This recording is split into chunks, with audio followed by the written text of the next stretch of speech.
What's going on, guys? It's Killer. This is my first video on the channel and I'm going to be covering an effective scalping strategy or method which I use when I'm trading or day trading throughout the week. Now, this strategy is going to be catered towards the lower time frame and if you are a scalper. Now, if you are a swing trader or somebody who is focusing on the higher time frame, then this particular strategy isn't going to be catered towards you. This is for somebody who likes to trade the different pivots through certain sessions which happen throughout Monday to Friday. So starting off, I'm going to be using Lux Algo sessions as the example today. Now what this does is it marks the certain trading time zones. We have New York, London and Tokyo and Sydney. Now I'm going to be focusing on just New York and London today because this is going to be a lot more simpler to explain, but the same pivots happen around Tokyo and Sydney as well. The only reason I'm focusing on New York and London because these two particular sessions is where we see the most volatility, and using these certain kill zones is going to help you massively when it comes to timing your short entries or long entries. Now around these pivots is where we are going to expect volatility, and knowing how to position beforehand and what to look for is going to give you a calculated guess what to expect in the next session. Also, this indicator caters towards your time zone. So for instance, here I am on UTC. It is going to cater to whatever time zone you are in. So dissecting the sessions one by one, we can see we are just looking at New York session. What do we see? We see a push towards the upside, a push towards the upside, a push towards the upside. Sometimes we're going to experience volatility like this where there is news involved, but most of the time we're going to see a very clear, distinct movement in these sessions. So how exactly do I use this to my advantage? How do I time my entry points? Now this is where we start to involve certain sessions like London. We're looking at the narrative which is being formed in London. Now, if we remove New York and just focus on London, we can see we had a push towards the downside during London here. We saw a push towards the downside here, a push here, and another push here. And we can see this pattern happens on a very frequent basis. Now what I'm looking for in London is I'm looking at the narrative. I'm looking, are we pushing upwards or are we pushing downwards? And in this case, we are pushing downwards, particularly through London. And you're probably wondering, okay, so how do I position? What do I look for to get in along?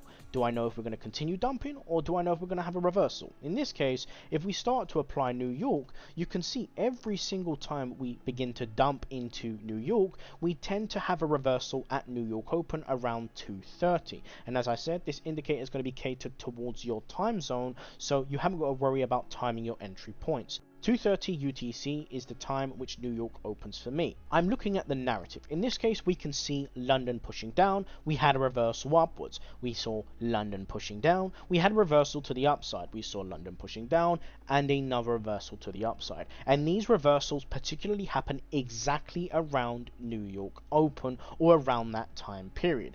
But what do you look for? Well, in this case, in terms of market structure, you're looking at previous lows and previous wick highs, depending on the narrative. So in this case, we can see the narrative here was pushing down during London. We saw a sweep of the lows here, but we saw that the narrative was bearish in London. So we are going to expect a reversal to the upside because the narrative was bearish. In this case, we saw sweep of the lows. You look for a long stop loss below the lows, and you look for a push towards the upside of the previous swing high. And we can see we had a push towards the upside. Moving on to the next session, we can see we had a push all the way downwards. Now, how do you know where to time your entry point? Well, that's a good question because you were looking at previous levels again.